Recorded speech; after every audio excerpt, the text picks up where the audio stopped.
Ahora sí. Buenas tardes.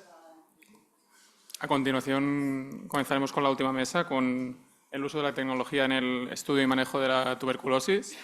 Cada ponente tendrá unos 20 minutos y os avisaremos cuando tengáis 2 minutos restantes. Comenzamos con Fernando Muñoz, que es ingeniero físico en la Universidad Politécnica de Cataluña y trabaja también con el Hospital Universitari Trias i Pujol. Nos hablará de la modelización computacional de la dinámica de las lesiones tuberculosas en pulmón, concretamente en el modelo animal al humano. Cuando quieras, Fernando. Vale. Hola. Antes de nada, disculparme porque, como bien han dicho, soy ingeniero físico y quizás no soy muy preciso con los términos biológicos, pero haré lo posible para que nos podamos entender.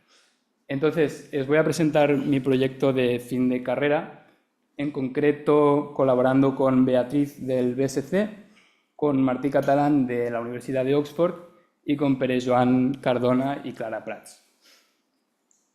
La idea del proyecto es intentar entender la transición entre... Bueno...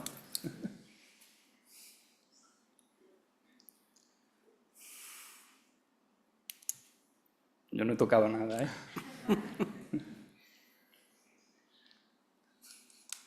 Sí, la idea del proyecto es intentar abordar la cuestión de cuáles son los mecanismos que favorecen la transición entre una infección latente a una infección activa de tuberculosis mediante herramientas in silico, es decir, herramientas computacionales.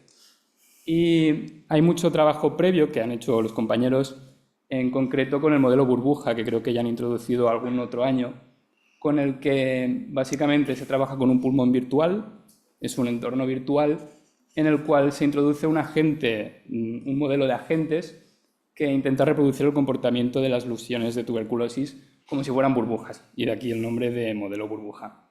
Entonces, juntando estas dos partes, que es tanto el entorno virtual como el modelo, obtenemos pues un modelo que modeliza el crecimiento, la proliferación y la fusión de las lesiones de tuberculosis en este pulmón. Y este, por ejemplo, es un vídeo del tipo de simulaciones que hacemos. Parecen burbujas y por eso es el modelo burbuja. Entonces, este modelo se ha implementado previamente en animales de manera efectiva, o sea, para reproducir resultados experimentales de manera correcta. En particular, se empezó trabajando con ratones y seguidamente se dio el paso a los mini pigs y recientemente hemos trabajado en un entorno de macacos y la idea del trabajo de hoy es centrarnos en cómo dar el paso al modelo humano. En concreto, nos vamos a centrar en estudiar el proceso de reinfección endógena y de describir sobre todo el entorno que estamos desarrollando. Y los objetivos es el primero, pues introducir el pulmón virtual. Os voy a describir cómo lo hemos construido. Y seguidamente vamos a utilizar herramientas de simulación computacional de fluidos y partículas, primero para simular una infección inicial de tuberculosis en esta geometría y seguidamente pues, intentar validar la hipótesis de reinfección endógena en este entorno. Entonces, el pulmón virtual con el que hemos trabajado corresponde de 5 lóbulos, como debe ser, y de los... lóbulos pulmonares secundarios, que son estas estructuras de aquí, que hemos construido pues, con diferentes herramientas computacionales, como son las especializaciones de Voronoi. Pero lo importante para la presentación de hoy es la geometría del árbol bronquial, pues es aquí donde vamos a simular el transporte de partículas y, en concreto, es esta geometría de aquí, con las 3 primeras generaciones extraídas a partir de imagen de TAC, por lo que son específicas del paciente. Y a partir de la generación 4 a la 17 se utiliza un algoritmo de bifurcación que intenta reproducir pues, el patrón dicotómico que se observa en la anatomía del árbol bronquial.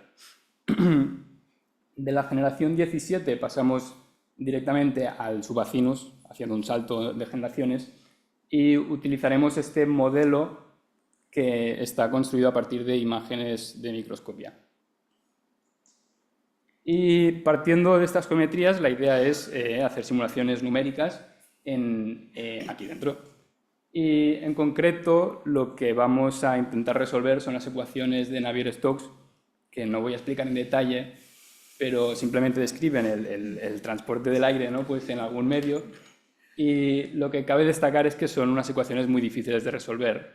Y aquí es donde entra en juego el Barcelona Supercomputing Center, ¿no? Resolver estas ecuaciones en unas geometrías tan complicadas como lo son el árbol bronquial requiere de mucha maquinaria computacional. Entonces, la idea es resolver estas ecuaciones en las geometrías, como bien he dicho, y transportar partículas infecciosas y potencialmente pues, seguir cuál es su transcurso arrastradas por el aire aquí dentro. En concreto, hemos simulado el transporte de partículas individuales, que son los bacilos de tuberculosis, y bueno, pues intentando reproducir las características aerodinámicas de este tipo de partículas. Consideramos que una vez chocan con una de las paredes, ya desaparecen de la simulación. Y en primer lugar os voy a enseñar una simulación de una infección inicial por los bacilos y por lo tanto las introducimos en la tráquea, ¿no? Mientras el paciente está respirando, introducimos cerca de 1 millón de partículas aquí arriba y la idea es seguir estas partículas para obtener un mapa de probabilidades. Hay que entender que no estamos simulando un único proceso de infección, sino que estamos interesados en obtener la probabilidad de que si una partícula es inhalada, pues ya sea que colisione con las paredes o llegue a entrar a una zona más distal del pulmón a través de uno de los terminales. Incluso en algún caso las partículas llegarán a escapar por la propia tráquea cuando el paciente está exhalando. Y repetimos este experimento con 3 amplitudes de respiración, es decir, una respiración más profunda, más normal y más relajada. Y yo creo que en los vídeos se va a ver mucho mejor lo que he intentado describir. Y le doy al play.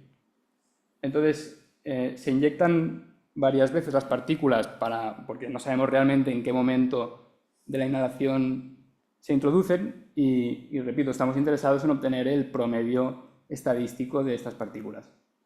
Las partículas que desaparecen es porque han escapado por los terminales o porque han colisionado con las paredes. Y bueno, queda claro que en el caso en el que el paciente respira de manera más profunda, las partículas se mueven más rápido. Aquí están los resultados de esta primera simulación. Básicamente lo que cabe destacar es que estamos interesados en entender las partículas que potencialmente pueden llegar a la parte distal del pulmón, que es donde podrían causar una infección inicial de tuberculosis. Y lo que observamos es que a medida que el paciente aumenta la amplitud de respiración, esta proporción de partículas disminuye. Esto puede sorprender un poco, pero se entiende que cuando las velocidades son mayores, las partículas tienen más tendencia a chocar con las paredes más arriba del pulmón y por tanto no llegan a los tejidos tan profundos. A la derecha vemos la distribución espacial de los lóbulos que potencialmente pueden infectar y estos resultados nos han sorprendido un poco porque entendemos que los lóbulos superiores son los de mayor volumen y por tanto deberían de estar mayor irrigados y esto no lo observamos en los resultados. Y bueno, esto sugiere que hay que repasar un poco la geometría antes de extraer más conclusiones acerca de la distribución espacial, porque seguramente sea un error de la geometría que estamos utilizando. A continuación vamos a intentar validar la hipótesis de reinfección endógena y simplemente voy a hacer una pequeña descripción de esta hipótesis. La idea es que cuando un paciente está infectado con tuberculosis, está en un proceso constante de reinfección y por ejemplo, partículas infectadas por la enfermedad en una parte del pulmón pueden desplazarse arrastradas por el aire a otra parte del pulmón, creando un nuevo foco infeccioso pues del mismo propio paciente. Entonces, la literatura describe varias maneras por las cuales las vías aéreas pueden generar droplets o aerosoles infecciosos.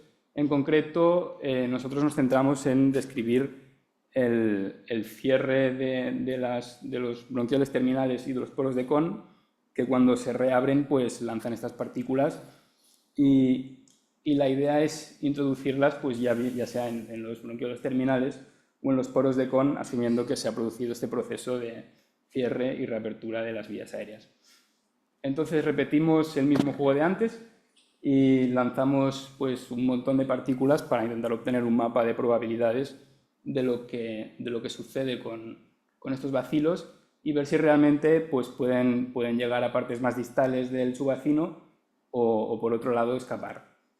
Y repetimos el experimento esta vez con 4 amplitudes de respiración.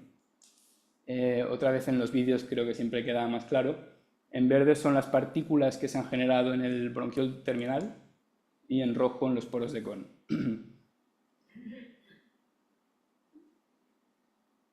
Y bueno, aquí no es tan evidente la diferencia entre amplitudes de respiración y la idea es que en este tejido tan distal las velocidades son mucho inferiores y por lo tanto las diferencias no son tan aparentes como en la geometría del árbol, que es completamente otra escala.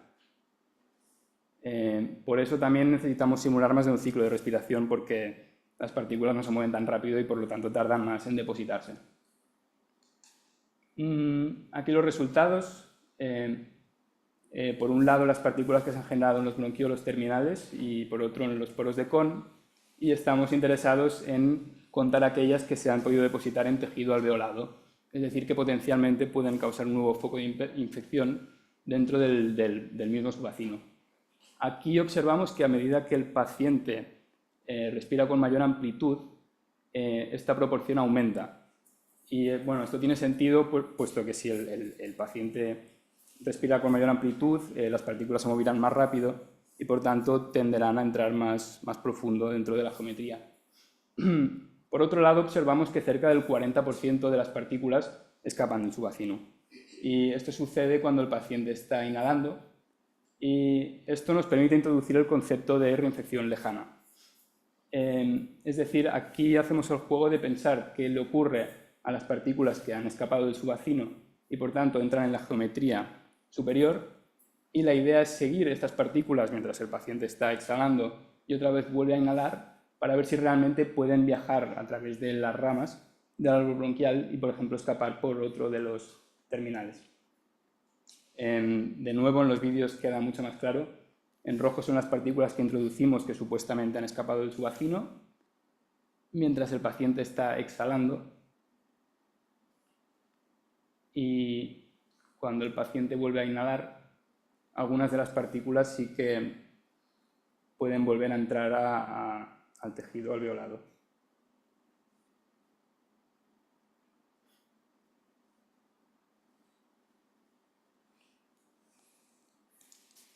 Los resultados de esta simulación son parecidos a los de la infección inicial y lo que observamos es que la probabilidad de que esta reinfección lejana de verdad pueda ser plausible es que a medida que el paciente respira con mayor amplitud, esta probabilidad disminuye.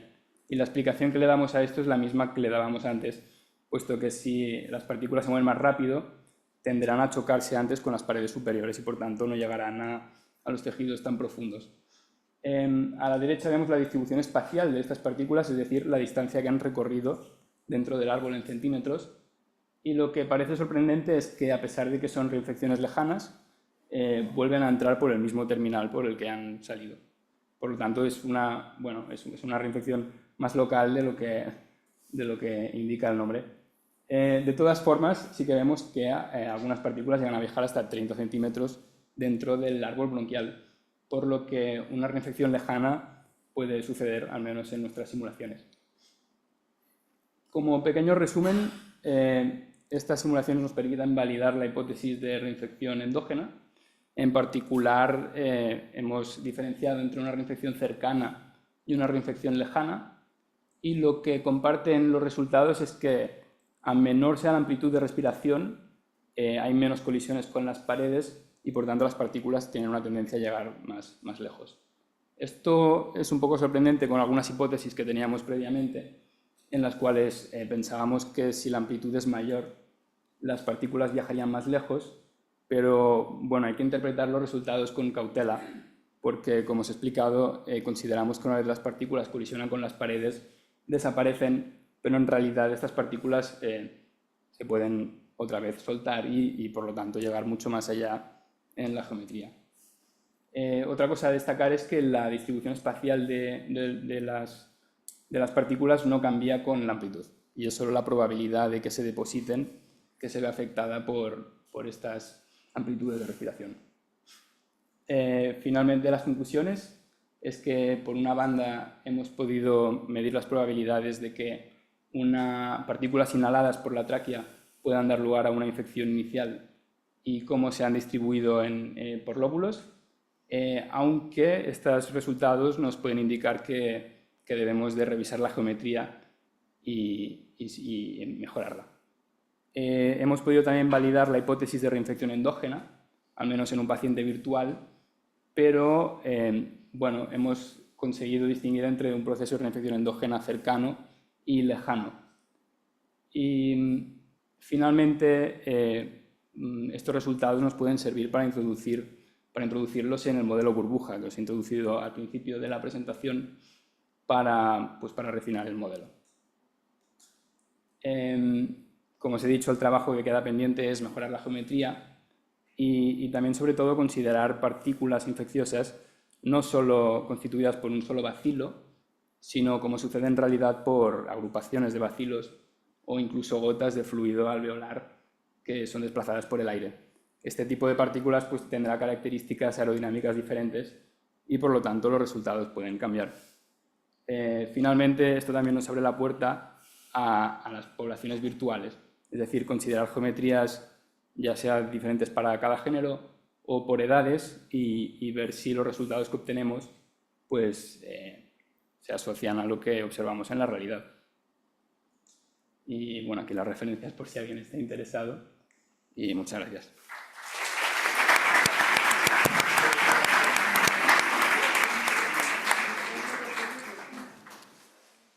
Gracias, Fernando. A continuación seguiremos con Mario Bravo, que es ingeniero de sistemas biológicos en Serveis Clínics de Barcelona, y nos hablará sobre la implementación de un sistema de información en la atención integral de la persona con tuberculosis. Adelante. Gracias. Gracias a todos por estar aquí, los que os habéis quedado, gracias a la organización también, gracias a John Kaila y a todos a los que participan en ella activamente por invitarme. Me culpo a mí también porque mi presentación ha quedado un poco escueta porque no la actualicé. Además de ingeniero, soy bioestadístico y ahora, aunque no he acabado la formación todavía, pero ya me considero un poco salubrista. Estoy haciendo el máster de salud pública, entonces un poco esta mentalidad también entra dentro y creo que es importante para entender lo que voy a contar.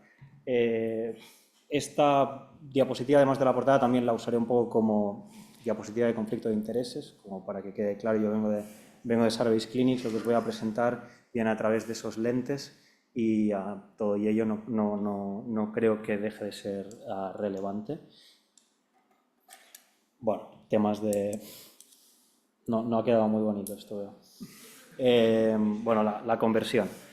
Vale, bueno, un poco de guión, sin fijaros mucho en lo que pone aquí, básicamente un poco de contexto, os voy a explicar un poco de por qué, de qué es también un poco un sistema de información, también ya puede que lo aclare ya para dejarlo claro. Un sistema de información básicamente es todo un flujo de información, todo un flujo de actividades que quedan registradas de alguna manera, que se recogen con el objetivo de conocer bien un poco qué está pasando, ¿no? Conocer y poder actuar en consecuencia, poder entender, etcétera, etcétera. Entonces, un poco de contexto de dónde venimos, de qué utilidad puede tener esto, etcétera.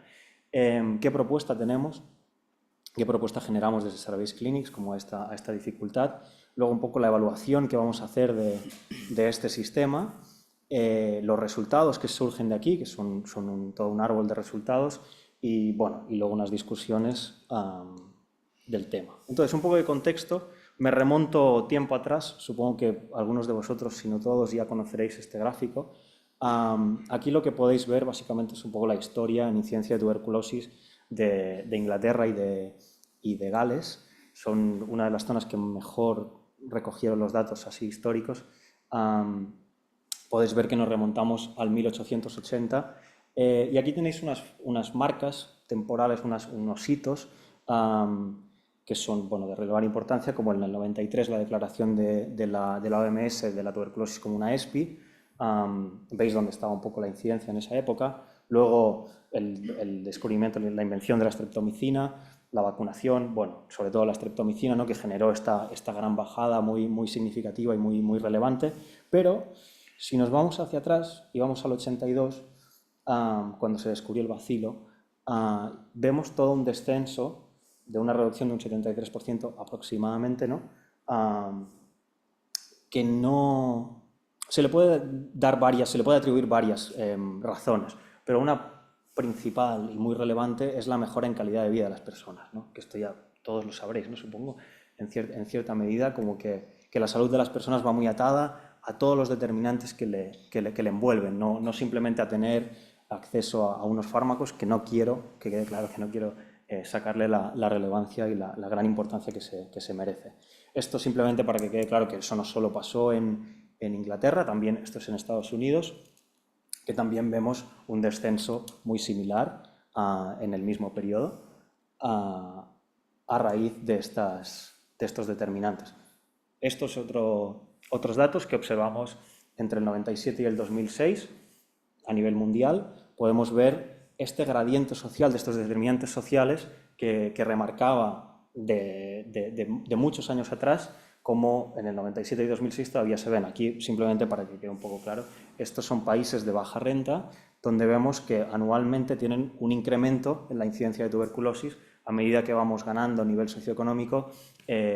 La evolución es cada vez más drástica hacia una disminución. Esto es el informe de la OMS de hace unas semanas.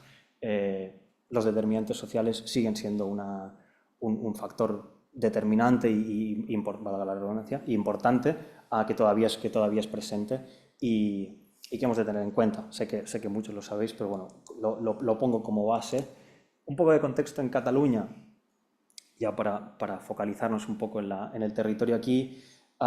Hemos tenido un cambio que todos, bueno, en cierta medida conoceréis, principios de los años 2000 hasta donde estamos ahora, donde básicamente, bueno, la población, sobre todo, por ejemplo, inmigrante, ha aumentado mucho, ha aumentado la incidencia, el porcentaje de casos en población migrante. El número absoluto, como podéis ver, es bastante el mismo, o sea, en este sentido no ha cambiado mucho. Aquí, una de las ponencias anteriores que remarcaba la importancia de los cribados en población migrante como factor importante, se puede ver en un gráfico tan sencillo como este. La población autóctona sí que ha bajado más. Otra gráfica que ya ha salido, pero bueno, aprovecho también para comentarla: la precariedad social, un determinante social muy importante que está en sus máximos, o estaba en sus máximos ahora en los últimos datos que tenemos. Otras más clínicas, más médicas, más de la enfermedad, como por ejemplo el VIH, a través de, bueno, ha disminuido también y ahora estamos en unos niveles bastante bajos. Entonces, básicamente es un poco, bueno, la idea de, no quiero que se pierda la idea biomédica, pero también como que se empiece como a darle el peso que se merece, creo, a esta importancia de prioridades socioeconómicas. Que un poco como que ya ha pasado de ser una problemática médica o más clínica, que los pacientes que estaban muy mal, a unas necesidades más sociales, más del contexto que envolvían a la persona.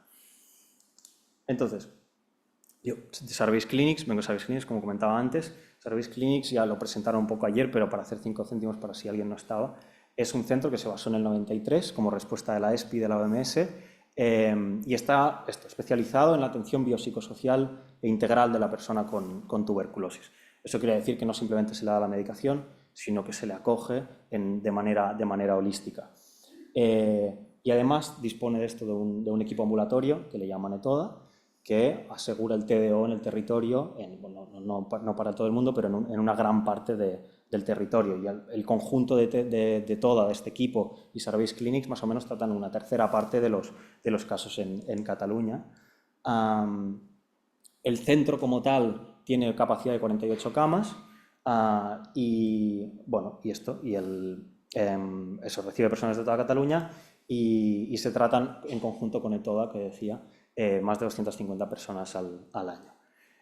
En todo caso, esto es una pieza que forma parte de todo un esquema, de todo un tejido de hospitales, de agentes de salud, de colaboradores, ¿no? que entre todos colaboramos y esto no es nada aislado, no es un héroe aislado, es una pieza que forma parte de un conjunto que hace la atención de las personas en este estado que requieren de atención biopsicosocial posible. Entonces, conectándolo un poco ahora, ¿por qué un sistema de información? ¿No? Que vuelvo un poco al tema inicial, que ahora me pareciera que me hubiera desviado un poco. Recordando, la idea del sistema de información es esto, es canalizar toda la información, entender qué está sucediendo con las personas y un poco con la idea detrás de que ahora la necesidad no es tan médica, sino que es más centrada en la persona, es más buscar los determinantes sociales que le afectan, requiere una atención individual mucho más fuerte. Ya no es necesita estos fármacos, necesita esta atención concreta, que sí, no digo que no, pero viene con toda una problemática asociada que genera más problemas que esto, que es me tengo que ir a trabajar para enviar dinero a mi familia, por ejemplo, y esto hace que se pierda el paciente, etcétera, ¿no? Hay un seguimiento que es mucho más personalizado. Entonces, se requiere de conocer más la situación de las personas, la situación en qué están, en qué estado están, qué necesidades tienen. Entonces, un sistema de información es vital para conocer qué está pasando, ¿no? Otro, la coordinación entre los equipos. Ya he dicho, formamos parte de un tejido, no de un grupo individual. La coordinación entre todos es fundamental y el traspaso de información para conseguir esta coordinación también es muy relevante. Otra cosa, el monitoreo, que antes se hablaba, la genómica, necesita la epidemiología detrás. Aquí un monitoreo a tiempo real con datos epidemiológicos permite entrar en simbiosis completamente con la genómica y con otras muchas necesidades que se pueden suplir o conseguir a través de este monitoreo en tiempo real. Y otra cosa, el desarrollo, las nuevas tecnologías. Ayer se hablaba del vídeo TDO, y yo digo, el vídeo TDO es solo un inicio. La idea, el tratamiento electrónico, o sea, el tratamiento con soporte electrónico de la persona con tuberculosis, algo que la OMS ha remarcado como algo muy, muy importante y como cambio de paradigmas, que se podría decir, empieza por el vídeo TDO, pero que requiere de todo un sistema de información, de todas estas variables y de toda esta información que se va recolectando. Entonces, un poco que se hizo, se generaron entrevistas, porque ya existe evidentemente todo un registro dentro de Service Clinics de las tareas que se hacen, pero se realizaron unas entrevistas semiestructuradas basándonos en toda esta información que ya se recogía, con los coordinadores y coordinadoras de cada departamento. Se definieron bien las variables y se generaron estructuras que vienen previamente diseñadas y que están validadas para generar indicadores, para generar informes, para generar etcétera, o sea, cosas que van a venir en el futuro. Todo esto remarcar que está en proceso, o sea, vamos en ello. Y luego, bueno, pues esto se desarrolló y se definieron los indicadores y luego se diseñó un protocolo de evaluación. Esto es un proceso circular también que se ha ido nutriendo a medida que vas avanzando, pues te das cuenta de que hay nuevas variables, nueva información, etcétera, y van surgiendo nuevas ideas que van nutriendo pasos anteriores. Entonces, un poco el esquema que queda es un poco en Service Clinics, que sería, pues, todos los profesionales que hay en el centro, a los grupos profesionales, quiero decir, que entran información en un formulario que ha sido diseñado con el objetivo de sacar unos resultados. Todo esto, da igual los nombres en sí, esto simplemente es un sistema de información que permite al usuario entrar datos y almacenarlo en una base de datos, y todo esto se gesta, por decirlo así, y genera todo un seguido de resultados. Todos los pasos conllevan una evaluación constante que se va actualizando el método de evaluación para ir asegurando calidad y fiabilidad de los datos. Y esta evaluación, quiero entrar unas pinceladas para tener un poco de idea. Básicamente tiene como dos partes: los indicadores, que son más de proceso, que serían estos, pues, de la fuente de datos, del flujo de datos, del almacenamiento de los datos, y se diseñaron indicadores, cada uno con su definición, su método de cálculo, etcétera, que estos son los basales, que a partir de aquí se va a ir viendo si funcionan o no y se va a ir actualizando el modelo. Es todo un proceso circular, es poco lineal en el sentido más cuantitativo clásico de investigación muy lineal. Esto es más circular, que se va nutriendo, ¿no? y va evolucionando. Y luego los indicadores de resultado, ¿no? Pues si se explota la base de datos, qué uso se le da, qué indicadores salen, quién recibe esta información, etc. Entonces, una de las cosas que puede salir, nada, esto es muy sencillo, pero bueno, por ejemplo, esto sería un cuadro de control que generaría mucha optimización a nivel de tiempo de las personas, de los médicos, ¿no? Que si quieren pues, buscar información de un paciente, pues tienen todo un listado. Aquí pueden ver el seguimiento, cómo sigue el TDO, la medicación en el paciente. Lo verde es que se ha tomado la medicación, se ha visto cómo se ha tomado la medicación. Aquí el médico puede escribir, el neumólogo hace alguna observación y podría generar un informe automático que puede descargar. Este informe está listo para enviarse al médico responsable o a la unidad que sea necesaria. Otra cosa importante, por ejemplo, que se hicieron, indicadores, muchos indicadores para cada departamento, bueno, muchos indicadores en general, pero unos cuantos para cada departamento, con el objetivo de entender un poco, ¿no? qué está pasando, este, por ejemplo, es un indicador del equipo social, que básicamente lo que te dice es esto, pues el número de intervenciones promedio por persona ingresada en Service Clinics. Son datos reales de este último año, pues 19 intervenciones del equipo social por persona. Y aquí estratificado, por ejemplo, en edad, como vemos los 3 grupos de edad. Y esto, bueno, esto es un detalle muy pequeño, ¿no? Pero la idea es generar todo un cuadro que te dé información global y holística, ¿no? Entonces, esto está muy bien como para nosotros, para Service Clinics, pero también un poco creo que es relevante para toda la gente con la que se colabora, y aquí quiero explicar un poco por qué lo veo así y que no es algo tan solo puramente interno. Un punto positivo, la eficiencia, el conocimiento transversal, es decir, esta capacidad de comunicarnos entre todos, de ser transparentes con toda esta información. Porque, bueno, Service Clinics al final, bueno, recibe una cantidad de pacientes importante, y que haya esta transversalidad entre Service Clinics y los hospitales, las unidades, los agentes de salud pública, etc. Esto lo permitiría de una manera mucho más ágil y eficiente. La coordinación, la gestión a nivel interno, pero también a nivel externo, a nivel de lo mismo, comunicación, etcétera. Por ejemplo, para nosotros en ETODA, el equipo, pues saber cómo se distribuyen los casos o la carga de trabajo entre el territorio, por ejemplo, ¿no? La investigación, el desarrollo, la docencia, todo esto, el sistema de información permite generar nuevas tecnologías. Lo que comentaba del video TDO, Service Clinics está desarrollando un video TDO a través de aplicativos móviles, que todo esto se va a nutrir de este sistema de información, y que es esencial este sistema de información para que esto pueda fructificar. Y luego otra cosa que también ha salido antes en algún momento y que genera cierta, bueno, como NAGIT, no me sale la palabra, que es la seguridad del paciente, ¿no? De la persona,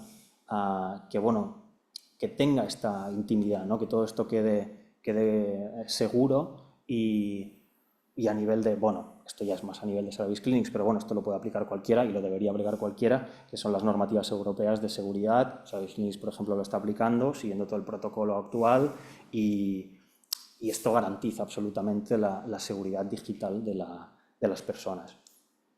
Entonces, un poco, bueno, la idea de todo esto, al final, el objetivo, sin perderlo, no es tanto lo bien que lo hagamos, sino lo bien que esté la persona enferma, ¿no? Lo bien que pueda surgir, que pueda salir la persona. Y creo que la idea es un poco, ahora en este cambio de población, de paradigma, entender un poco este cambio de ya no hay que tratar tanto a la enfermedad, que también, pero no tanto a la enfermedad, sino a la persona para poderla curar. O sea, no curar la enfermedad para curar a la persona, sino tratar a la persona para curar la enfermedad, ¿no? Que es todo lo que la envuelve, todo el mundo que la envuelve, que es muy relevante. Y al final un sistema de información tiene este objetivo, tiene el objetivo de entender qué está pasando, ¿no? De coordinarnos entre todos, de hacer todo este trabajo, y de conseguir esto, que la persona enferma se cure, ¿no? Y nada, y quiero dar las gracias a todos, bueno, todos los que estáis aquí, y a todo el equipo de Service Clinics, y Y nada, gracias a la organización también. Gracias.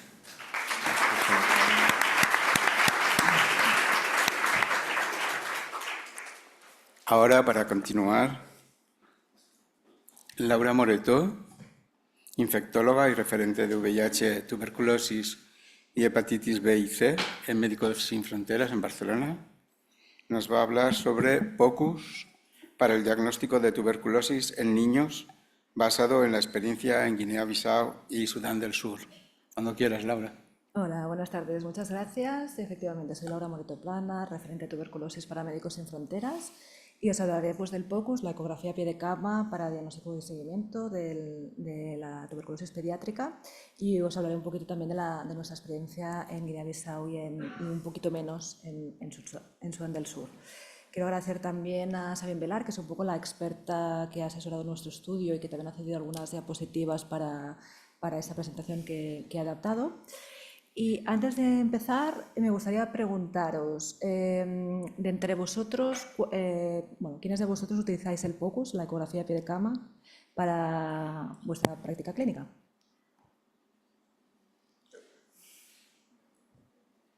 Vale, menos de lo que me esperaba. ¿Y para tuberculosis, habéis utilizado alguna vez? Vale, muy bien. Bueno, pues hablaremos rápidamente sobre el diagnóstico de tuberculosis pediátrica, ya se ha comentado un poco también hoy y ayer. Hablaremos de diferentes metodologías para el diagnóstico de tuberculosis en niños, extrapulmonar, pulmonar y mediastínica. Entraré un poco en contexto, Médicos Sin Fronteras, Guinea-Bissau y Sudán del Sur. Y luego pues, os presentaré un poco resultados de nuestro estudio de POCUS en Guinea-Bissau para el diagnóstico de tuberculosis en niños, y un estudio de seguimiento de pacientes después de 2 meses, que aquí sí que incluye datos también de Sudán del Sur. Vale, pues 4 pinceladas sobre diagnóstico de TB en niños. Primero, pues como ya se ha ido comentando, pero bueno, según la OMS, el 60% de los niños con tuberculosis nunca son diagnosticados, ¿vale? Hay un gap de diagnóstico claro. Además, sabemos que el 96% de los niños que mueren por tuberculosis nunca han iniciado tratamiento con antituberculostáticos. Otro desafío es que, como comentábamos ayer, la confirmación microbiológica en niños es muy baja, es inferior al 30%, menos del 10% cuando se utiliza vaciloscopia, por lo que el diagnóstico en los contextos donde nosotros trabajamos es principalmente clínico.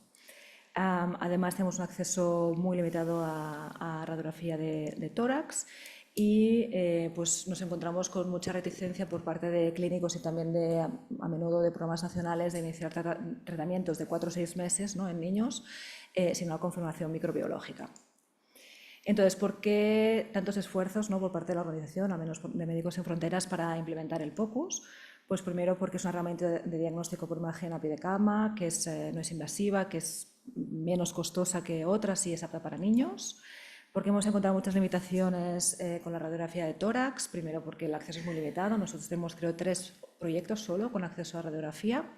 Es más caro, hay mucha variabilidad en la calidad de la imagen, también variabilidad entre lectores. En nuestros medios no tenemos radiólogos, obviamente, entonces hay baja capacidad en general de interpretación de los signos de tuberculosis pediátrica, y hay una irradiación también no deseada. Entonces, el POCUS sabemos que puede ser realizado por personal sanitario no especializado, no radiólogos, incluso clinical officers o enfermeras, sobre todo en países de ingresos bajos y medios, y que el personal se puede formar pues, en un par de días de formación específicamente para la metodología centrada en la tuberculosis. Entonces, vamos a las 3 metodologías que comentaba antes. Primero, para el diagnóstico de la tuberculosis extrapulmonar, que es el FASH, que es el Focus Assessment with Sonography for HIV-Associated TB, que es una metodología que, bueno, un poco creó Tom Heller, que es un clínico que trabaja en Malawi. Es una metodología que está basada en el FAST, ¿vale?, y que incluye 6 signos radiológicos, que son el derrame pericárdico, el derrame pleural, la ascitis, las adenopatías abdominales y las lesiones hepáticas y esplénicas focales. Las que son más características de tuberculosis pues son el derrame pericárdico, los ganglios abdominales y las lesiones esplénicas. Entonces ellos también publicaron este short report donde mostraron que en un curso de 2 días, para clínicos que no tenían experiencia previa en ecografía, obtuvieron pues, que, primero, una alta confianza en la identificación de signos de tuberculosis extrapulmonar. La duración del FASH fue solo de 7 minutos. En el 47% de los pacientes hubo un cambio en el manejo. Y en global, pues este estudio impulsó la introducción del FASH en la práctica clínica habitual, sobre todo en África subsahariana y en pacientes adultos que viven con VIH. Entonces aquí un poco, pues en esa época, ¿no? Sobre el 2014, surgió un poco la duda de si el FASH podía utilizarse también para niños, porque en el momento pues no se habían hecho estudios, pero sí se sabía pues, que en niños el riesgo de tuberculosis extrapulmonar y diseminada no solo depende del estatus VIH, sino también de la edad, que la tuberculosis pulmonar puede complicarse más o menos en un 30% en tuberculosis extrapulmonar, sobre todo también abdominal, y esto está basado pues, en informes retrospectivos que mostraban una afectación frecuente de adenopatías abdominales y también de afectación de órganos sólidos. También se sabía pues, que también en el niño los abscesos esplénicos estaban asociados a VIH. Y entonces Sabine Velar, que es la experta de lo que os hablaba, en el 2014 puso este protocolo un poco para la utilización del FASH para el diagnóstico de tuberculosis en niños. Y entonces aquí ese es el primer artículo que publicaron utilizando esta metodología en 2018, que era sobre la utilidad del POCUS en niños con sospecha de tuberculosis pulmonar. Es una evaluación prospectiva que hicieron en Sudáfrica, en el que hicieron el POCUS en el enrolamiento y luego a los meses 1, 3 y 6. Incluyeron 233 niños con sospecha de tuberculosis pulmonar, de los cuales el 17% vivía con VIH. Entonces, bueno, tuvieron primero un buen cumplimiento del POCUS, bueno, moderado en el 80% de los casos, el 94% de las vistas fueron evaluables, y tuvieron una buena, moderada alta concordancia con los expertos, con un kappa-Cohen de 0,80. Además, vieron que los pacientes con POCUS positivo pues, tenían 2,5 veces más probabilidades de tener tuberculosis, que los pacientes con tuberculosis pulmonar tenían un POCUS positivo, un FASH positivo en el 31% de los casos, y los signos más frecuentes que ellos encontraron fue el derrame pleural y las adenopatías abdominales. Luego también los abscesos esplénicos se asociaron a la tuberculosis pulmonar confirmada, y los niños con VIH pues, tenían más ganglios abdominales y también más lesiones esplénicas, como también se había descrito en adultos. Luego hicieron seguimiento en 91% de los niños y vieron que a los 3 meses el 69% había mejorado o resuelto y a los 6 meses pues, el 83%, y pudieron identificar causas pues, de mala adherencia en la mayoría de casos que no habían ido bien. Entonces, la segunda metodología sería la pulmonar, ¿vale? Sabiendo que es una modalidad pues, que se utiliza muy frecuentemente, que tiene una clara utilidad en el paciente crítico, que además tiene una buena precisión diagnóstica en la neumonía pediátrica, y que también se ha demostrado en adultos que en la ecografía se puede ver tuberculosis pulmonar y tuberculosis miliar también. Entonces, este es otro estudio que hicieron el mismo grupo, de Sabine Velar. Es un estudio prospectivo que incluyeron 170 niños, también en Sudáfrica, y ahí evaluaron diferentes signos: la consolidación, los nódulos subpleurales, que son nódulos de menos de 0,5 centímetros, que en el adulto se había visto que se asociaba a tuberculosis pulmonar. Luego el derrame pleural, líneas B, y luego las adenopatías mediastínicas, que os lo presento en la siguiente diapositiva. Entonces, el 90% de los niños con tuberculosis pulmonar presentaron signos ecográficos anormales. Aquí no quedó tan claro que los nódulos subpleurales fueran característicos de tuberculosis pulmonar, porque no hubo una diferencia significativa, ¿no? 53% en la pulmonar y 42% en la TB improbable, pero tuvieron una buena calidad de las imágenes, el 83% de los casos, y una buena concordancia otra vez, ¿vale? En cambio, bueno, ahora ya es la tercera metodología, sería el POCUS mediastínico. En ese mismo estudio lo que encontraron fue que el POCUS mediastínico solo era evaluable en el 69% de los pacientes. que además encontraron un aumento de tamaño del 23% y que era similar en todos los grupos, pero que en los casos de tuberculosis las adenopatías eran más grandes y que también persistían más, ¿no?, en el aumento de tamaño en los niños con tuberculosis. Y el otro punto desfavorable es que la concordancia con el experto pues era más bien moderada baja, de 0,56. El mismo grupo pues, también publicó este artículo sobre aspectos técnicos de la ecografía mediastínica y en ella pues, bueno, comentaba pues, que normalmente se requiere una sonda diferente que es microconvexa, que no es obligatorio, es verdad que se puede utilizar la convexa, pero la mayoría de estudios se han hecho con esta.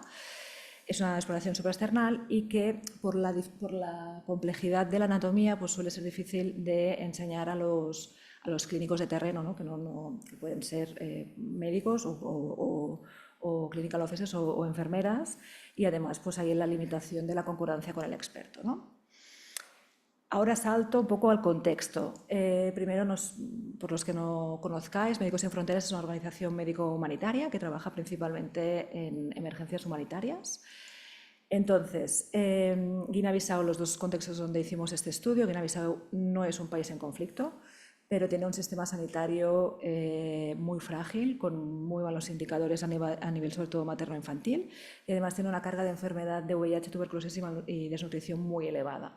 La incidencia es de 361 entre 100.000, con una cobertura de tratamiento de tuberculosis del 39% y una coinfección del 29%. Y Sudán del Sur sí que es un país más típico de Médicos Sin Fronteras, es un país afectado crónicamente por conflicto, que desde el 2011 es independiente, tiene un sistema sanitario muy frágil y que tiene constantes conflictos internos y desplazamientos. Nosotros trabajamos en la parte norte del país, en Malakal, que es la capital del estado de Upper Nile, que es colinda con Sudán y que es por donde pasa, si veis, pasa el Nilo, y por ahí pues frecuentemente ha habido movimientos, ¿no?, según el conflicto, pues o para arriba o para abajo. También al otro lado de la frontera pues también hemos tenido proyectos para los refugiados subsudaneses.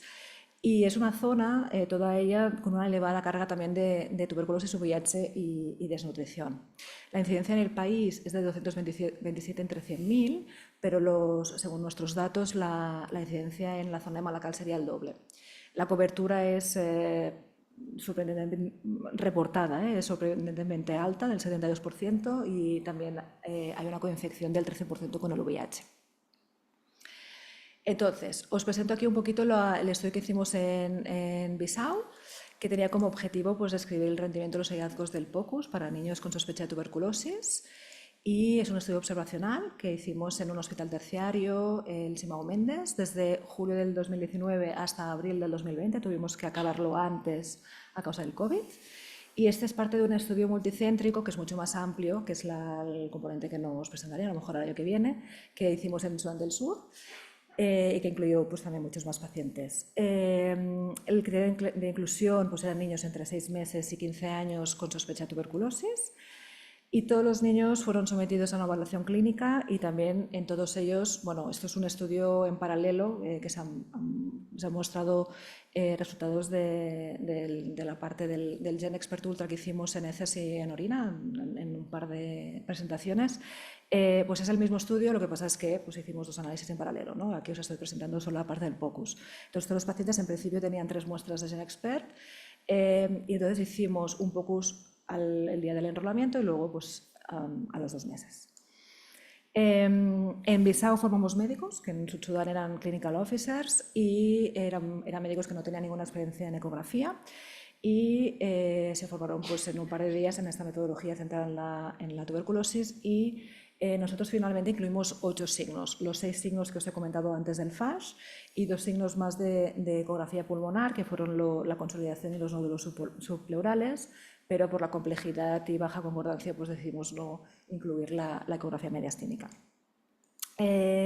La presencia de cualquiera de estos 8 signos pues daba lugar a un POCUS positivo, para que entendáis también las tablitas. Todas las imágenes y clips bueno, se colgaban y eran evaluadas por un experto, y en caso recordad que esto lo hacía clínicos que no estaban previamente formados, no eran radiólogos, y entonces el experto estaba pues, digamos, fuera del país y revisaba las imágenes y los clips, y si había discordancia con los resultados del terreno, entonces había un segundo revisor que lo volvía a revisar.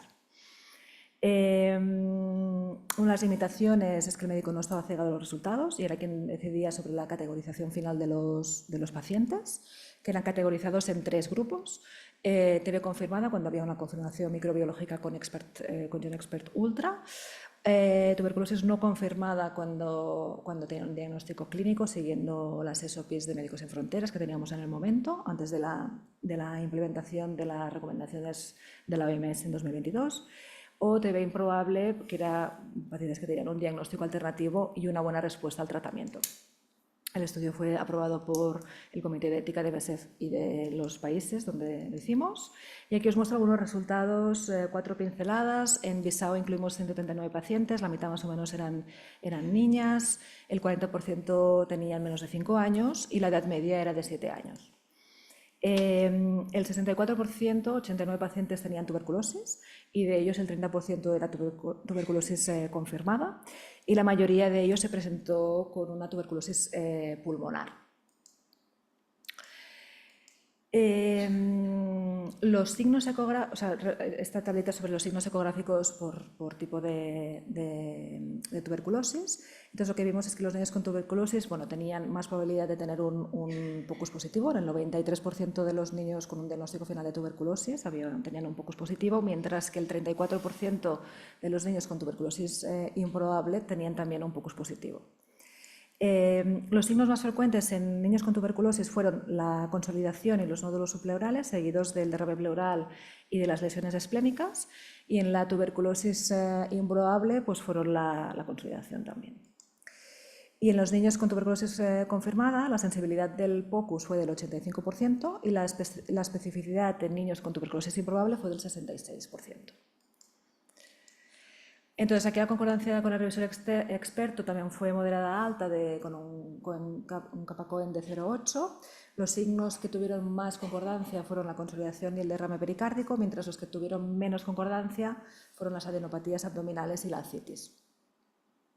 Cuando miramos los signos del POCUS en pacientes con tuberculosis según estatus VIH nutricional y edad, vimos pues, que los niños sin VIH tenían más derrame pleural, que los niños con desnutrición severa tenían más nódulos subpleurales y que los niños con SAM tenían más riesgo significativamente de tener un POCUS positivo, cosa que no vimos ni con los niños que vivían con VIH ni con los niños menores de 5 años. Y aquí os presento rápidamente resultados del seguimiento a los 2 meses, un poco la razón de juntar también los resultados de Sud-Sudán es por un tema de N. En total, en el estudio POCUS global se enrolaron 584 pacientes, entonces la mayoría de Sud-Sudán, de Malakal, y de ellos solo 211, un 36%, tuvo un POCUS de seguimiento a los 2 meses. Nosotros decidimos hacer a los 2 meses y no como en otros estudios 1 o 3, 6, por un tema muy práctico. Los pacientes en principio tenían que venir a los 2 meses a cambiar de fase. Lo que pasa es que por contexto, por un tema económico, porque muchos de nuestros pacientes viven en zonas realmente difíciles de acceder y que pueden ir a un centro de salud más cercano, y después en Guinea-Bissau también porque quien hacía el seguimiento era el programa nacional y a veces pues, no avisaban y no hacíamos la ecografía, la verdad es que tuvimos muy poquitos pacientes en los que hicimos seguimiento. De ellos, el 72% tenía un diagnóstico, de los 211, un 72% tenía un diagnóstico de tuberculosis. Y aquí os muestro un poquito la evolución, también un poco a modo de curiosidad. De los 211, 101 tenían un POCUS positivo a la base y de ellos el 92% a los 2 meses había o mejorado o resuelto los signos. Había 6 pacientes que presentaron un empeoramiento y 2 que no mejoraron y en todos ellos se encontró una causa de adherencia o de una aparición de una nueva entidad.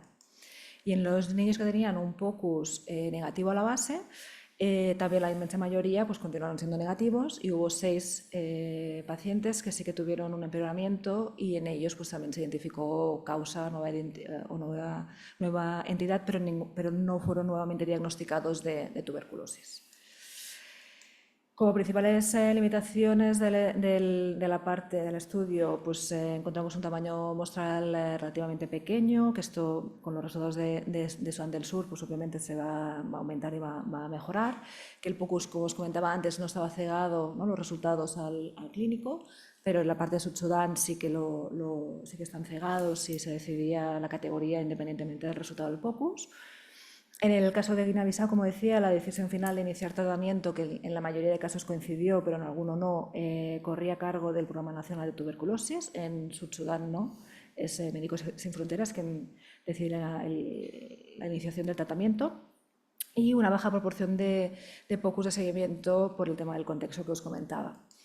Y luego, como fortalezas, pues es el primer estudio que incluyó signos pulmonares a los signos del FAS, que se habían evaluado previamente. También el primero en evaluar también el estado de desnutrición y en incluir también clínicos locales y condiciones de terreno. Entonces, un poco a modo de conclusiones, encontramos una alta prevalencia de cualquier signo de POCUS en niños con tuberculosis. La positividad del POCUS fue independiente del estado de VIH y de la edad, pero dependiente del estado nutricional, ¿vale?, lo que podría indicar un papel del POCUS en los niños con desnutrición severa. La concordancia del POCUS con los expertos fue moderada alta. La mayoría de los pacientes en los que hicimos una ecografía de control a los 2 meses mejoraron o resolvieron los signos. Y si estos hallazgos son confirmados con la ecografía cegada de los clínicos, pues creemos que el POCUS debería de considerarse en los algoritmos diagnósticos de la tuberculosis. La parte de Bissau fue publicada en este artículo el año pasado, en el BMJ Open. Y nada, agradecer a los pacientes y familiares, a los equipos de terreno, al Ministerio Programa Nacional, a Médicos Sin Fronteras y también a la organización por haberme invitado. Muchas gracias. Gracias.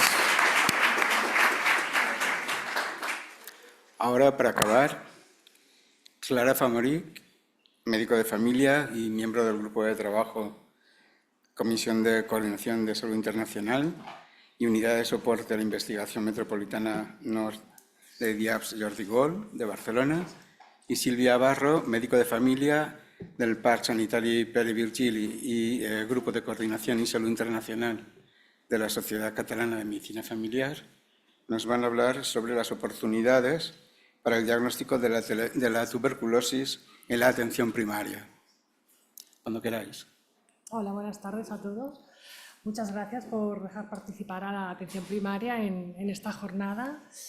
Bueno, tanto Clara como yo somos médicos de familia y básicamente trabajamos en un grupo de trabajo de la Sociedad Catalana de Medicina Familiar y Comunitaria, que es el COCOPSI, que trabajamos temas de cooperación, salud internacional, medicina tropical y atención al viajero. Y es por eso que estamos aquí hoy. Entonces, el papel de la atención primaria en el manejo de la tuberculosis, en general y en teoría, pues puede ser muy amplio y va desde la sospecha y el diagnóstico de la tuberculosis, al estudio de contactos, al cribaje de población vulnerable para infección tuberculosa latente y el tratamiento y seguimiento de pacientes con infección, tanto tuberculosa como infección latente. Ya se han dicho cifras, pero bueno, recordar que en Cataluña en el 2022 había una tasa de 13,2 por 100.000 habitantes de infección tuberculosa y sí destacar la gran variabilidad en cuanto a la localización, a la distribución de esta infección. En cuanto al retraso diagnóstico, que también se ha comentado desde el inicio de los síntomas hasta el inicio del tratamiento, nos encontramos con un retraso muy amplio en nuestra zona. En Cataluña está estimado en 59 días y en el 2022 los últimos datos eran 55 días y era mayor en mujeres y en autóctonos. Y lo que queremos resaltar es que el retraso es mucho mayor en el caso de que la primera visita del paciente se realice en un centro de atención primaria. Con lo cual, esto no nos deja muy bien a los médicos de familia y nos preguntamos pues, qué es lo que estamos haciendo mal, que no acabamos de manejar bien la tuberculosis. Vale, entonces nosotras nos planteamos, ¿no?, un poco las oportunidades y los inconvenientes en la detección de atención primaria de la tuberculosis según el modelo de determinantes sociales de la salud de Dahlgren y Whitehead. Entonces lo dividiremos entre el nivel macro, el meso y el micro, ¿vale? Empezamos con el nivel macro, donde encontramos, ¿no?, todo lo que es sistémico, pues la organización, las políticas, las leyes, la distribución de los recursos y los sistemas de salud, ¿no?, ya sea público, privado, consorcio, un poco todo. Entonces, en el nivel macro, los puntos positivos que encontraríamos es que vivimos, por suerte, en un sistema sanitario público y universal, que la atención primaria es la mayor conocedora de los determinantes sociales de la salud de la población en la que trabaja y que es capaz de incorporar a aquellas personas que están en el margen del sistema, ¿no? Y como puntos negativos encontramos la inequidad de la doble cobertura sanitaria en algunas zonas geográficas, la infrafinanciación crónica de la atención primaria y los múltiples proveedores de salud de Cataluña. ¿Por qué decimos los proveedores? Pues porque si hay 369 centros de atención primaria o consultorios locales en Cataluña, el 80% sí que son del Instituto Català de la Salud, pero el otro 25% pertenece a 35 proveedores diferentes, lo que se convierte en un popurrí organizativo y de gestión. A nivel meso, ya sí que entramos de cabeza a los determinantes sociales de la salud, ¿no? Entendemos este nivel, ¿no?, pues todos los órganos que ejercen algún tipo de acción en la población donde uno habita. Entonces hay la gestión, ¿no?, de los hospitales, los centros de atención primaria, clínicas privadas, la coordinación entre estos servicios, igual que las intervenciones comunitarias, ¿no?, que ojalá fueran preventivas y promocionales, pero estamos más en un momento, ¿no?, de intentar hacer un trabajo interseccional, de conocer a todos los organismos que actúan en un barrio, ¿no?, intentando, pues, sobre todo, permitir una equidad en el acceso al sistema. Puntos positivos, pues un poco recalcar, ¿no?, la atención primaria está integrada en la comunidad y es capaz de adaptarse a sus necesidades. Trabajo con activos comunitarios para llegar a toda la población de referencia. Tenemos capacidad de salir de nuestro centro de salud para intentar hacer actividad comunitaria, aunque ahora cada vez nos dejan menos, y a establecer la coordinación entre salud pública y otros organismos del territorio. Entonces, para bajarlo a la tuberculosis, ¿no?, en varios artículos del Lancet que son bastante recientes, ¿no?, pues en poblaciones vulnerables donde hay tuberculosis, la atención primaria para nosotras tendría dos puntos clave de acción, ¿no? Una, en que conocemos y sabemos perfectamente qué pacientes de nuestros cupos viven en situaciones de precariedad y tienen dificultades económicas, y también somos conocedoras, o a veces no, y aquí es donde, ¿no?, reside más el problema, de la gente que tiene dificultades para acceder al sistema sanitario. Y otro, ¿no?, desde otro artículo, también, ¿no?, el punto de la atención primaria sería que podemos incidir en el control de la patología crónica de nuestras poblaciones, lo que tendrá un impacto directo en el control de la mortalidad por enfermedad tuberculosa. Vale, y ahora yo vengo a decir lo negativo. ¿Qué dificultades encontramos en la atención primaria a este nivel meso? Sobre todo encontramos diferentes capacidades de diagnóstico según el proveedor, según el territorio, según el laboratorio de referencia y según el hospital de referencia. Esto lo explicaremos más tarde. Hay un déficit importante de recursos humanos, no se encuentran médicos de familia y cada vez hay menos gente que quiere hacer medicina de familia. Hablaré posteriormente del papel del referente de tuberculosis y todo esto nos da una inequidad en el acceso al sistema y sobre todo una inequidad en el manejo de la tuberculosis. Según todos estos puntos.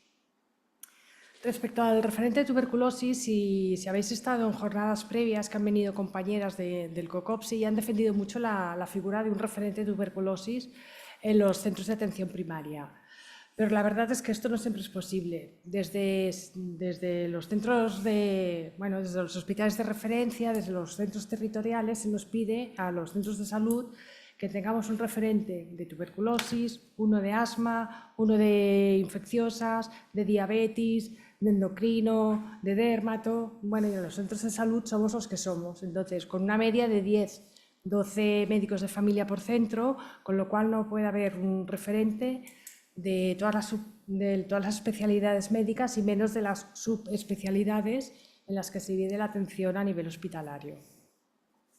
Esto nos lleva además en que nos encontramos dos tipos de referentes. Aquel referente motivado que le gusta una determinada patología, que se ha formado y que se ofrece voluntario, a aquel referente que le ha tocado. Porque también nos pasa que desde el hospital o desde el territorio piden un referente y a dedo se escoge un referente si no se presenta, ¿no? Si no se presenta gente. En mi centro de salud se ha pedido un referente para el ICAM, que son los que el Instituto Catalán de Evaluaciones Médicas, que son los que supervisan las bajas laborales, y le ha tocado al último que ha entrado, porque las bajas laborales pues no nos gustan a nadie. Y esto nos lleva a una tercera reflexión, que es el papel del referente. Evidentemente, el papel de referente en tuberculosis o en cualquier otra patología, pero el papel de referente será muy diferente si es un referente motivado, formado y que puede llegar a ejercer de consultor interno para aquel equipo, de un referente que le ha tocado y que como mucho podrá hacer de persona de enlace, que no es poco, entre el hospital y el centro de salud. Pasando ahora ya a las diferentes capacidades de gestión de diagnóstico según el centro de salud. Como ha dicho Clara antes, hay muchos proveedores de salud.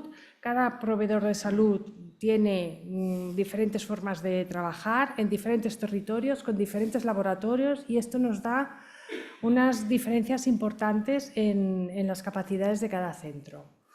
Hablando de las pruebas de tuberculina y de los IGRAS, la tuberculina en principio era una prueba sencilla que clásicamente estaba en todos los centros de salud, que tenía sus limitaciones, como son el que requiere una técnica adecuada, que el paciente debe volver 2 veces para hacer la segunda lectura, el problema de los falsos positivos y negativos.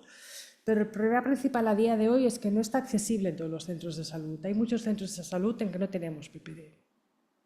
En cuanto a los IGRAS, es una técnica en principio más sencilla, que requiere no hay variabilidad de interpretación y el paciente no ha de hacer un retorno, pero la realidad es que está muy limitada en atención primaria. Sí que hay algunos centros que lo tienen, pero es un circuito paralelo, no van al mismo centro de extracción al que va habitualmente el paciente, sino que va a otro centro con otro circuito. La radiología sí que es una técnica, evidentemente, de acceso universal en todos los centros de salud, pero no en todos los centros de salud tenemos la radiografía informada. Si antes hablaba una neumóloga que a veces necesitan el soporte de los radiólogos, pues imaginaros el médico de familia que no solo ve radiología de tórax, ve toda la patología. Así pues, y según este estudio de los patrones radiológicos de tuberculosis desde el 2022, el 30% aproximadamente sí que tenían el patrón cavitario típico, teórico, y más del 60% un anormal no cavitario, que puede dar dificultades de interpretación al médico de familia no experto en radiología. Esto es un paciente real. No me hace falta un informe radiológico para que vea yo que esto está cavitado. Pero también os he de decir que no sabía cuál era el derecho y el revés. Le hice 2 fotos porque no sabía cómo colocarla. Entonces, la interpretación de la radiología para el médico de familia no siempre es tan evidente.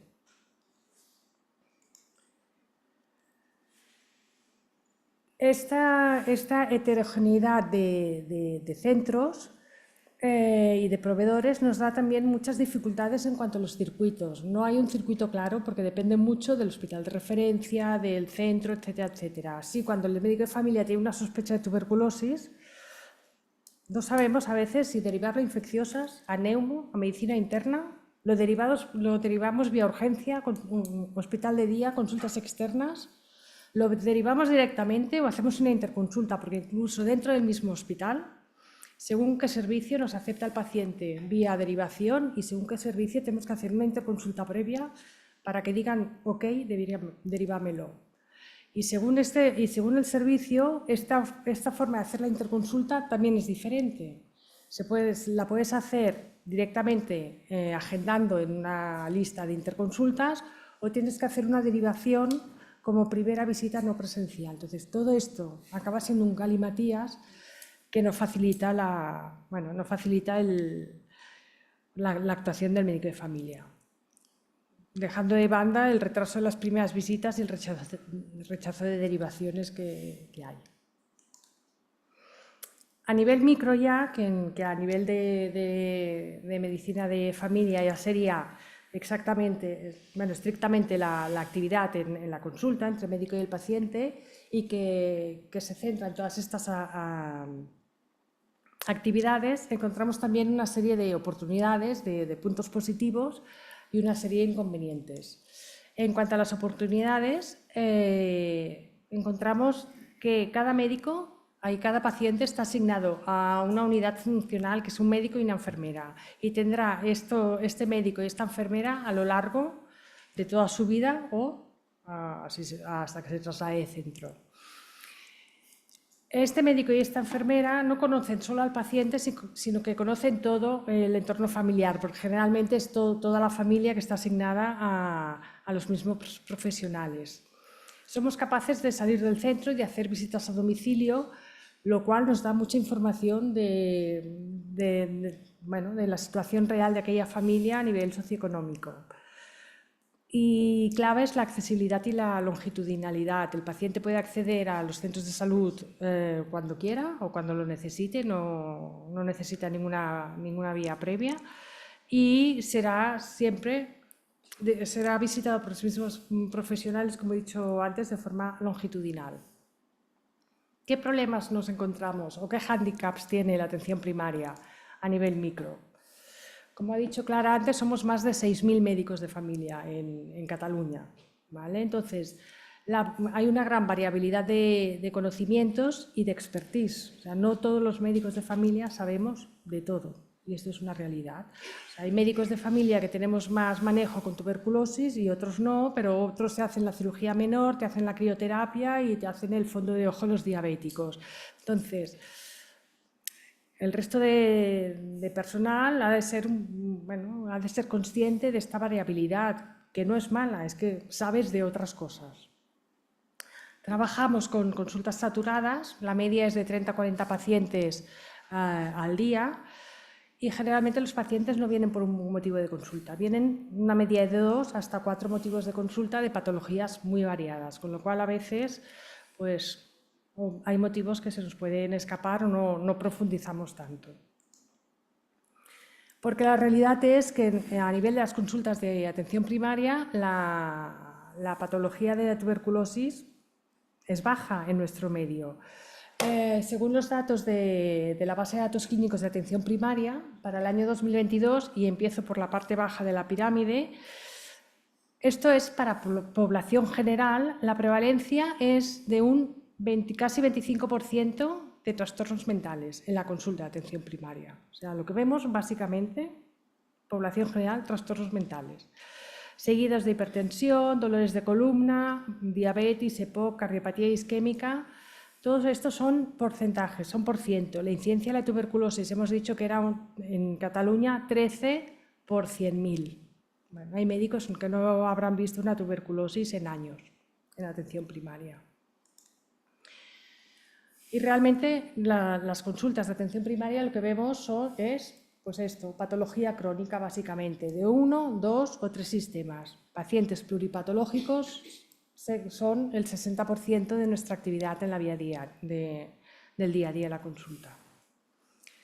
Dicho todo eso, los protocolos a veces no ayudan tanto como nos gustaría. A veces son complejos si el médico que no está acostumbrado a ver tuberculosis quiere consultar algo, a veces se encuentra múltiples protocolos que no exactamente dicen lo mismo y que a veces son difíciles de interpretar.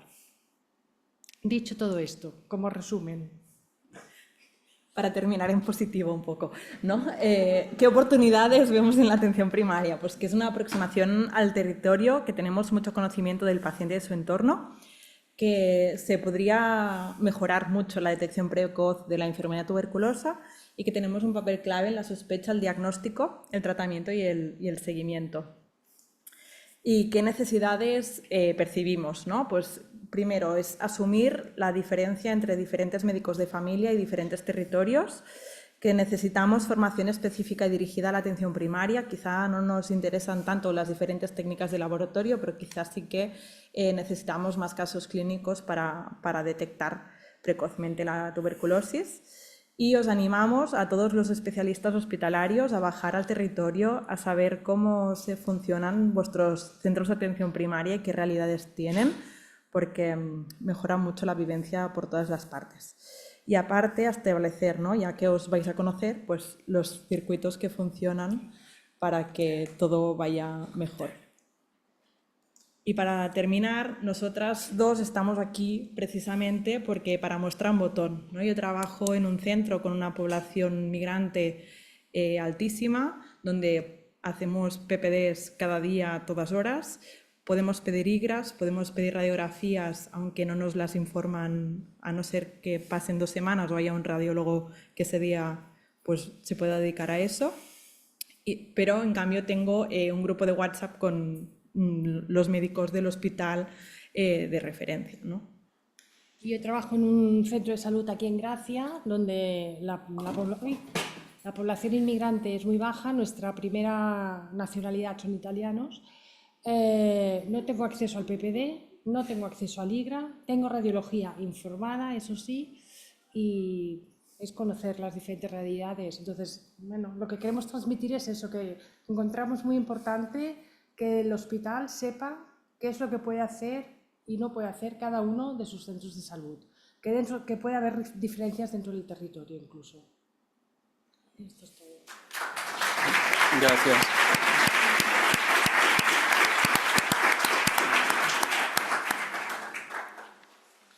¿Subís aquí a la mesa para las preguntas?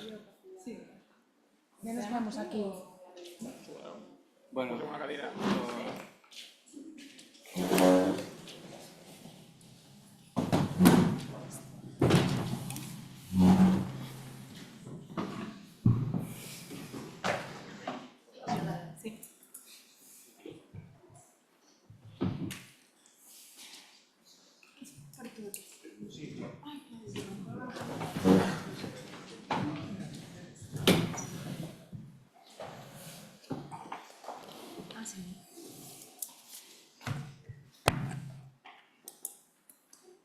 aquí tenemos una pregunta. Sí, hola, gracias por la mesa, ha estado muy bien. Yo más que nada quería comentar una cosa que ha dicho la Clara Flamaric, por lo que nos pertoca por zona, y ahora una de las cosas que hago es coordinar el plan de tuberculosis del hospital.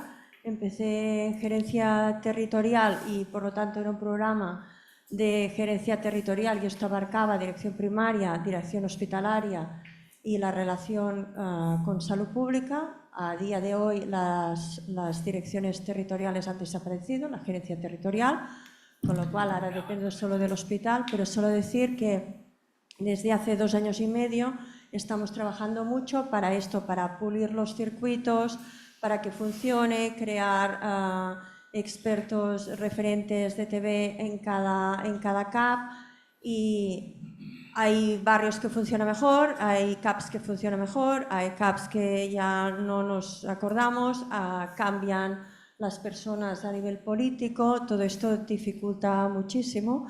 Es verdad que las cosas van cambiando y no es solo, como dice Clara, que el hospital sepamos dónde están los equipos de primaria. Yo creo que en esto nosotros somos unos afortunados, especialmente en la zona de San Roc, que es con quien trabajamos más porque es donde vemos más casos de tuberculosis, pero también que sepamos qué nos pueden aportar ellos, porque la comunitaria especialmente y los equipos de atención primaria pueden aportar muchísimo, ¿no? Y esto es muy importante. Y sí que es verdad que a mí de las cosas que me sorprendieron más fue la disparidad de circuitos, formularios, realidades entre todas las personas, no solo a nivel de territorio, sino incluso dentro del hospital, porque trabajo para hacer hay mucho y sin la primaria no se puede hacer.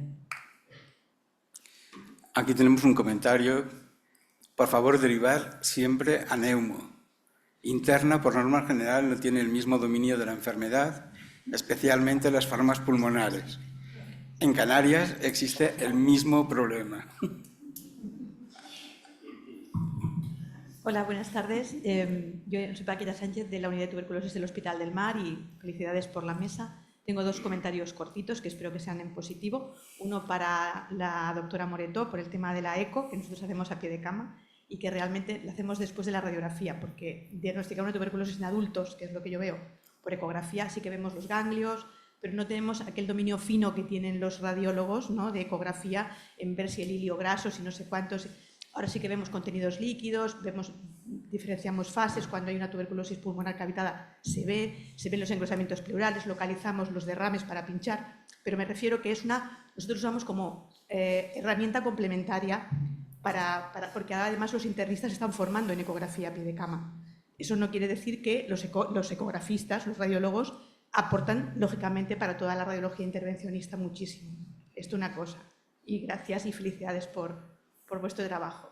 Y lo segundo también de cara a la conexión entre primaria y hospitalaria, ya hace más de 10 años que se trabajó de forma muy intensa y lo lideraba esto Salud Pública y el Consorci Sanitari en hacer unidades de tuberculosis que estaban más o menos transversalizadas con lo que llamamos los comités operativos en el territorio. Es decir, en principio cada distrito sanitario tendría que tener su comité operativo, igual que hay de infección respiratoria y de gripe, ¿no?, pues tener comités operativos precisamente para esto, cuando tiene que haber intercambio entre los diferentes niveles sanitarios, que los profesionales, tanto médicos como enfermeras y todos los agentes que trabajan en la tuberculosis y en otros ámbitos, estén más relacionados de forma más rápida. Entonces, al principio hacíamos muchísimas reuniones en el comité operativo, está, por supuesto, invitada toda la primaria de cada área, y viene Salud Pública, bien sea nuestra enfermera o bien sea alguien de epidemiología, y siempre revisamos lo que pasa en el territorio. Nosotros somos afortunados porque tenemos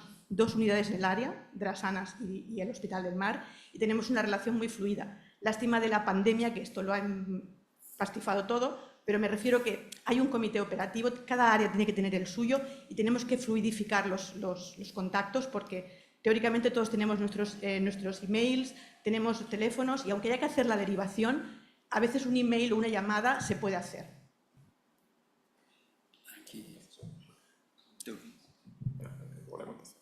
Sí, muchas gracias por el comentario. Me alegro mucho que estéis utilizando la eco también en el Hospital del Mar.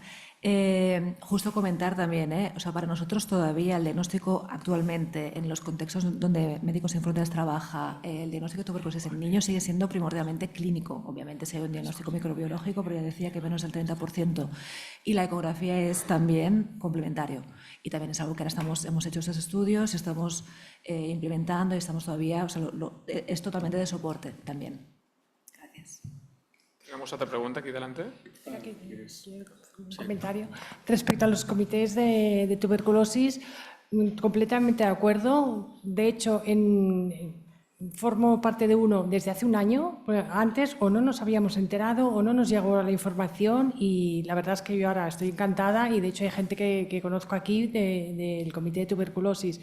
Pero es justamente eso, hace un año, y antes... Somos tantos centros que a lo mejor se avisa al ICS, no se avisa a la concertada. Bueno, esto de mejorar, porque claro que es importante la comunicación. Gracias, felicidades a la mesa. Tengo tres cosas. Primero, para Laura Moretó, teniendo en cuenta lo que acaba de comentar Paquita en relación a las diferencias y a la forma en que se afina con los radiólogos, ¿no? Pero cuando comentabas la técnica con el POCUS, estaba pensando en que no sería un dispositivo que podría contribuir para hacer un primer acercamiento, sobre todo en la posible identificación de enfermedad activa en poblaciones, por ejemplo, en situación de calle, en una ciudad como Barcelona, donde es tan difícil a veces llegar a que el sistema sanitario llegue, ¿no? Y hacer algún tipo de diagnóstico inicial. Y lo otro es para Mario, preguntarte, Mario, si dentro de todo este sistema de información que estáis madurando, comentabas que se tenían en cuenta pues todas las acciones que los diferentes departamentos van desarrollando dentro de la clínica.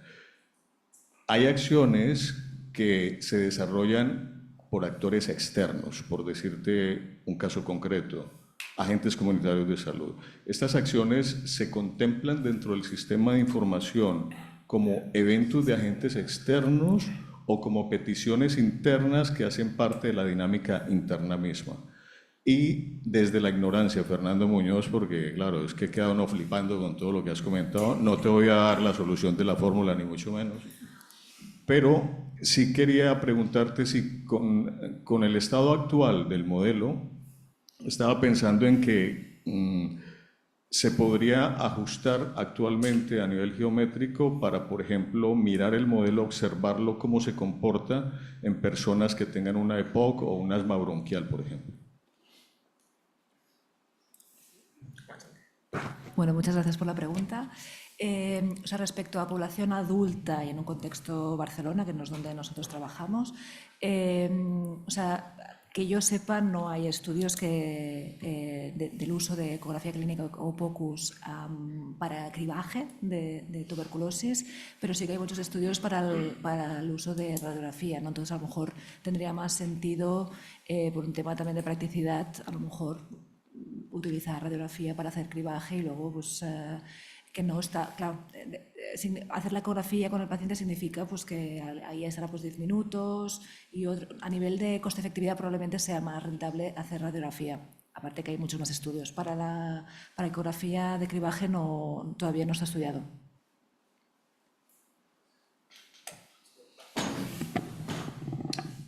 Gracias por la pregunta. Como tal, las intervenciones que se generan externamente, por ejemplo, en Service Clinics con los agentes de salud se genera un PI, que es como una evaluación inicial y luego una final. Todo esto consta y tiene su categoría y luego esto se puede dividir entre acciones externas y acciones internas. Pero en general, como la actividad se traslada a Service Clinics, se genera o la desarrolla Service Clinics y las intervenciones externas, que son puntuales, se registran como tal, pero, bueno, dando respuesta a tu pregunta, sí, o sea, queda separado y se tendrá en cuenta, sí. Lo que pasa es que lo que presentaba el gran grosor de este sistema de información, de momento, que se está madurando, es mucho más de información interna y de las tareas internas, y luego ya tampoco me quiero poner ahora a registrar lo que hacen los demás, de momento hacerlo bien con lo que hacemos nosotros y luego ya más adelante si alguien quiere participar, quiere formar parte de la metodología, etcétera, y coordinarnos, etcétera, como siguiendo el mismo modelo, pues sería genial. Pero bueno, de momento, como barre primero tu casa antes de irte a otra, ¿no? En cuanto a lo que comentas de la EPOC, entiendo que es una obstrucción de las vías aéreas y yo creo que es precisamente lo que nos pasa ahora mismo. O sea, observamos que uno de los lóbulos queda mucho menos irrigado de lo que esperamos, precisamente porque la geometría está mal hecha y hay como un colapso de una de las vías grandes que hace que las partículas no lleguen a ese lóbulo. Entonces, es un poco la causa del problema que tenemos actualmente, pero sería un modelo, por ejemplo, de una obstrucción pues que se puede modelizar, por supuesto. Sí, y sería muy interesante. O sea, abre las puertas a esta metodología a un montón de diferentes patologías y geometrías diferentes. Sí. Hola, Xavi Casas de Service Clinics. Quería hacer referencia, en primer lugar, a Silvia y a Clara sobre la atención primaria. Nosotros somos un centro de Barcelona, pero que es referente de toda Cataluña en tuberculosis. Y sí que hemos visto que nos coordinamos con casi todos los actores que hay, menos con atención primaria, porque atención primaria pues, no hemos tenido esa posibilidad, porque también hemos pedido entrar en ECAP, porque tenemos Service Clinics, es un centro de internamiento y también tenemos un equipo de TODA que hace atención a domicilio, ¿vale? Y como forma parte de la categoría de PADES, pero hacemos atención a domicilio, aunque no somos nada que ver con PADES. Y realmente sería muy importante y vital, ¿no?, tener una coordinación con atención primaria, ¿no? Porque la atención que hacemos a los pacientes que tienen unas características muy especiales y con mucha precariedad social, es vital tener una conexión con la atención primaria para resolver a nivel social muchos aspectos de las familias que están totalmente desestructuradas y que vemos cosas muy brutales, ¿no? A nivel en todos los días. Por tanto, creo que por este lado habría que hacer un esfuerzo, ¿no? Para poder mejorar la coordinación. Y no lo noto a faltar, ¿no? En Service Clinics, desde que estoy en la dirección, veo que es una cosa que habría que mejorar. Y por otro lado, respecto a lo que comentaba de antes, que comentaba de la gente de salud comunitario, quería decir que lo que ha comentado Mario es a nivel de interno, pero que un poquito el objetivo es extender este sistema de información a nivel de todos los actores que intervienen en el programa de tuberculosis, a nivel de Barcelona y de Cataluña, y de llegar a todos los actores y mejorar la coordinación entre todos, ¿no? Creo que bueno, es un paso de un momento inicial, pero que más adelante vamos a desarrollar más la extensión en este punto, ¿no?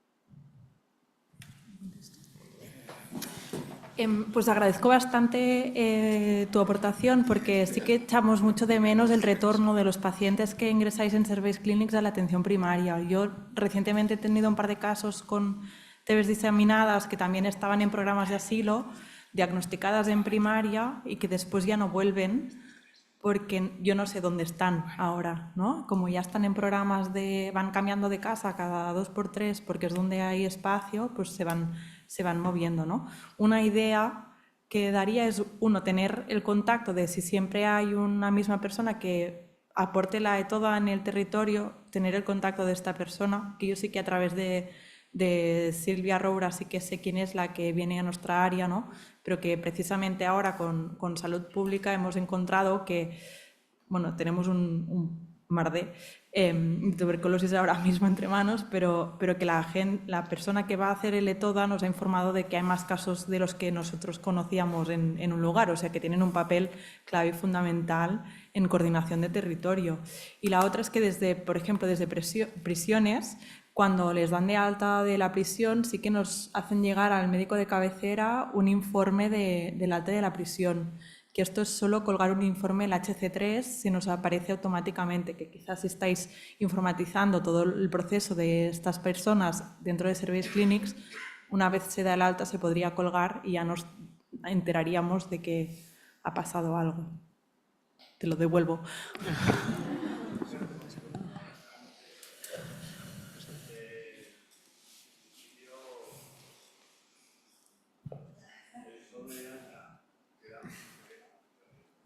El informe de alta que damos en Service está colgado en la lista compartida, pero no sé si os llega a vosotros desde atención primaria, que eso es otro punto a mejorar, ¿no?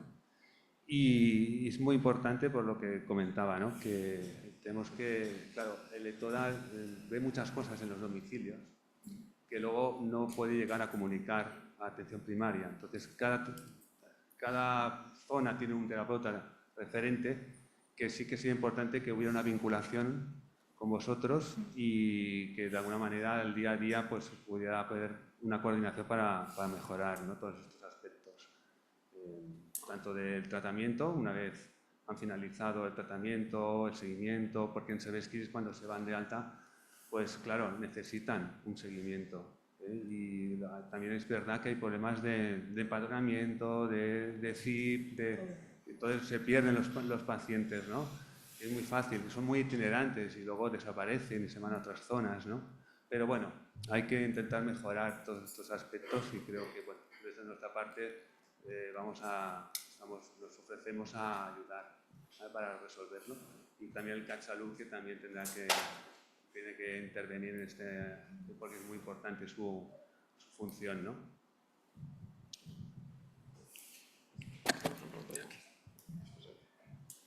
Yo tengo 3 preguntas. Una para Sara y para Clara. No sé hasta qué punto valdría la pena hacer, porque claro, cuando veis el gráfico de las incidencias, ¿no? de las patologías que encontráis, claro, esto debe ser muy heterogéneo, depende de cada CAP, ¿no? Hasta qué punto, si hubiera una interacción con salud pública y se pudiera hacer un mapa de riesgos dependiendo de los diferentes CAPs, hasta qué punto sería útil para orientaros, ¿no? No sé. Otra pregunta es para Fernando. Bueno, lo que hacéis es tremendo porque, bueno, de hecho es un trabajo que, digamos, sigue una línea de hace muchos años. ¿Hasta qué punto se podría hacer los flujos aéreos que pudieran cambiar dependiendo de la región pulmonar? Porque yo no sé, lo que nos interesa en tuberculosis es que el bacilo llegue a los lóbulos superiores, ¿no? Y hasta qué punto se podría hacer esta aproximación. Y otra para Laura. Claro, yo veo esto muy útil, sobre todo en lo que hacéis en población pediátrica, pero, claro, esta población tiene está propensa a muchos tipos de infecciones. Por ejemplo, a mí de repente me sugiere pues, las helmintiasis, ¿no? ¿Hasta qué punto la especificidad que podéis tener me sorprende mucho, ¿no? No sé si lo complementáis con otro tipo de diagnósticos. ¿Tenéis algún tipo de soporte microbiológico para poder, digamos, afinar un poco más o simplemente lo hacéis con la clínica y con vuestro ecógrafo, digamos?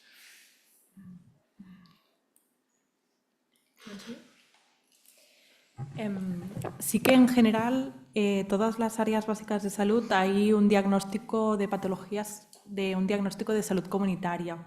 Entonces sí que sabemos cuáles son las patologías más frecuentes por área, ¿no? Igual que sabemos lo que más recetamos o así.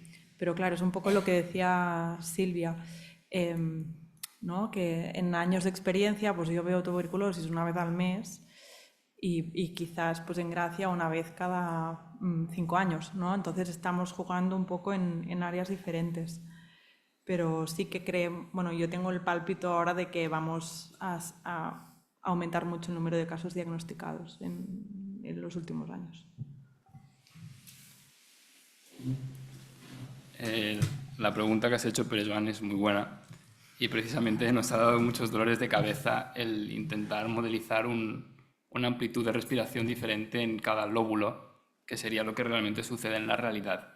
Pero el problema que tenemos es que a nivel numérico es muy complicado imponer este tipo de condiciones de contorno, se les llama, y desde luego es algo que hay que investigar, porque ahora mismo estamos imponiendo simplemente una amplitud en la tráquea y es como si todos los terminales fueran iguales. Y esto en verdad no es así. Y es algo que hay que intentar solucionar y hay trabajo. Sí. Bueno, gracias también por la pregunta.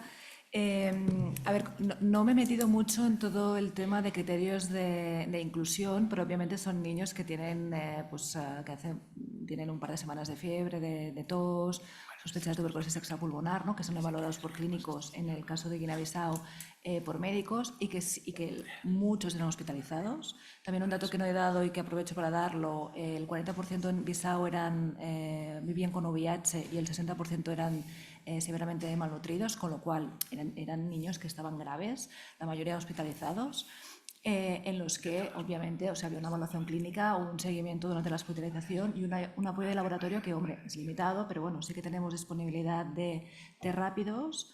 En este caso VIH, hepatitis, también no lo he comentado, pero en Sudán del Sur es endémico para Calazar.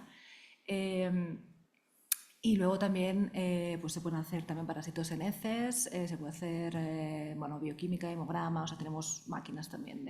Lo que no se puede hacer es cultivo por ahora, al menos en Sudán del Sur, creo que en Bissau había alguna disponibilidad, pero no está validada por nuestra parte del laboratorio. O sea, sí que en algunos lugares tenemos más acceso al laboratorio, incluso en algunos lugares cultivo, no es el caso de Sudán del Sur. Y eso sería un poco. Entonces, obviamente hay diagnósticos diferenciales, pero en el global del paciente la mayoría acabaron teniendo una tuberculosis. Y yo creo que incluso a lo mejor en Guinea-Bissau creo que a lo mejor incluso podría haber habido más. O sea, muy prevalente. Que también tendrían otras cosas, ¿no? Como VIH, etcétera, pero que tuberculosis tenían muchos. Sí. Tenemos dos últimas preguntas aquí delante. Sí, bueno, yo una pregunta para Clara y para Silvia, si Adrián Montalver, del Hospital Valdebrón, de infecciosas, y también coordino un poco la unidad de tuberculosis del Hospital Valdebrón. Entonces, estoy totalmente sensibilizado con vuestro problema, lo entiendo totalmente, y la verdad es que es muy difícil. Desde las unidades sí que es verdad que, como comentaban previamente, tenemos el comité operativo y siempre están invitados los compañeros de atención primaria, y ahí, bueno, los flujos de todo el tema de la logística los intentamos facilitar en forma de, pues como decías tú, de teléfonos, de correos.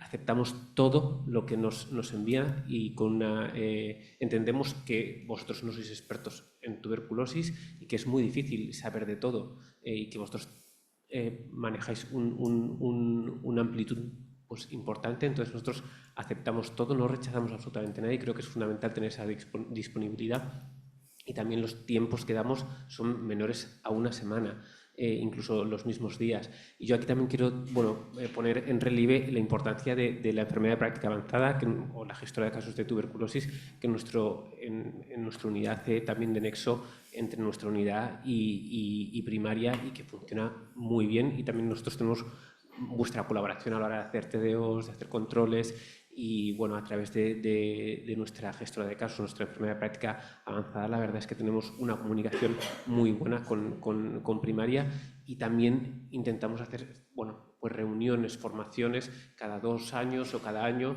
para recordar circuitos y para recordar un poco toda la enfermedad de tuberculosis e infección tuberculosa latente. Y a la vez yo creo que vosotros tenéis que tener disponibilidad de IGRA también desde primaria, porque sois los que vais a hacer el cribado de los pacientes que acaban de llegar a Cataluña, y es que sin vosotros es imposible hacerlo. Sin primaria esa acción no se puede hacer. Yo creo que a día de hoy es fundamental para el control de la tuberculosis en Cataluña. Entonces tenéis que tener disponibilidad, y después incluso comenzar tratamientos, y cuando haya dudas pues comentar con las unidades de referencia. Pero creo que vuestro papel como puerta de entrada es fundamental, y tenéis que tener esa capacidad de poder diagnosticar infección tuberculosa latente, y vamos, desde nuestra unidad tenéis todo nuestro apoyo, porque sin vosotros será imposible. Bueno, yo que he dicho todos los puntos negativos, que uno de ellos estaba el rechazo en las derivaciones, he de decir que no me he metido mucho en este tema, porque justo en general los servicios de infecciosas aceptan todo. O sea, también es muy servicio dependiente, y hay servicios que nos cuesta mucho derivar pacientes, y hay servicios que no ponen ninguna dificultad. Y infecciosas en general no pone dificultades. Por eso tampoco me he extendido mucho en el tema. Una última pregunta. Sí, hola. Josep Maria Bellmunt, cap Barceloneta, i la pregunta aniria per les meves companyes d'atenció primària. El tema de la comunicación entre primaria y el hospital es un tema reiterado en estas jornadas. Yo vengo hace muchos años y es un tema que se repite. El problema es que, como bien habéis dicho, básicamente en media familia, sobre todo en determinadas zonas, pueden no ver una tuberculosis en años. Entonces yo creo que hay que focalizar en las zonas de alta prevalencia. Ahí sí que hay que tener un referente de tuberculosis. En el resto, bueno, si lo tenemos fantástico, pero bueno, a lo mejor no es tan necesario, pero sí en las zonas de alta prevalencia, incidencia, sí que yo creo que hay que tener, y habría que tener una comunicación fluida con un referente del hospital de referencia. Yo aquí tengo a la doctora Sánchez, que habitualmente pues ahí tenemos comunicación porque hay un conocimiento, pues porque hemos ido a los comités, pues porque tenemos una relación. Yo creo que eso es muy importante. Pero yo creo que también una cosa que es básica, y es que se institucionalice la forma en que hay que trabajar. Es decir, si queremos hacer un cribado a pacientes de países de alto riesgo que acaban de llegar, menos de 5 años, pues hay que tener fijado cuántos pacientes lleguen. Hay que tener unas pruebas preparadas en cualquier ambulatorio. Y ahí me refiero a la pregunta que quería hacer supongo que San Roque es una zona de alta incidencia. ¿Tenéis algún tipo de programa y cómo os organizáis allí? Esa sería la pregunta. A veure, la teoría nos la sabemos, ¿vale? Lo que pasa es que estamos somos lugar de paso, entonces hacemos un montón de primeras visitas. A mes de agosto nuestro jefe nos pidió que dejáramos de pedir serologías, porque ya habíamos gastado el presupuesto para todo el año del ambulatorio, en cuanto a analíticas y pruebas complementarias. Entonces, claro, pues quizá, no sé, yo estoy haciendo 5 primeras visitas al día, no, si pido serologías de todos, pues es muy complicado lo que tú sabes que tienes que hacer y lo que te dejan hacer. En general esto, ¿no? Entonces, cuando tú ves que alguien tiene factores de riesgo clarísimos o te impresiona más lo que te explica quizá, pues en estos eres más precoz o vas más a saco pedir de todo, pero en casos que sabes que es por arraigo familiar, que son, ¿no?, ya reagrupaciones familiares de gente joven, pero que va a volver a viajar, ¿no? Yo sobre todo tengo mucha gente de Pakistán, pues van y vienen continuamente, se van 6 meses, vuelven, pues ya, pues si no es esta ya será la que viene, ¿no? Y antes también en la mesa anterior recomendaban hacer una radiografía de tórax y todos los novinguts, no está indicado. En general, ¿no? Si no hay unos criterios de enfermedad pulmonar, a mí entiendo por un lado que estaría bien, pero por el otro no da el sistema para eso. Yo creo que sí que da, pero el problema es que te dejen y... A mí ya me regañan suficiente sí, en mi día a día. No es una cuestión económica, yo creo, sino es una cuestión de organización, pero que tiene que venir de Supra, no es nuestra. Y nosotros nos tienen que ayudar porque nosotros básicamente vemos poca TV, pero pues sí que podemos ver diagnosticar mucha ITL, ¿no?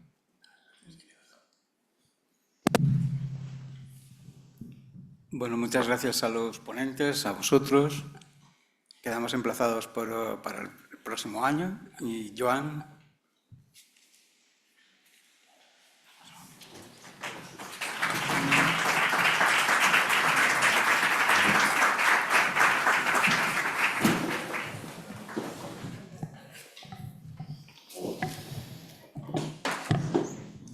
Buenas tardes, pues muchas gracias por resistir hasta el final y muchas gracias también a las entidades participantes por su colaboración.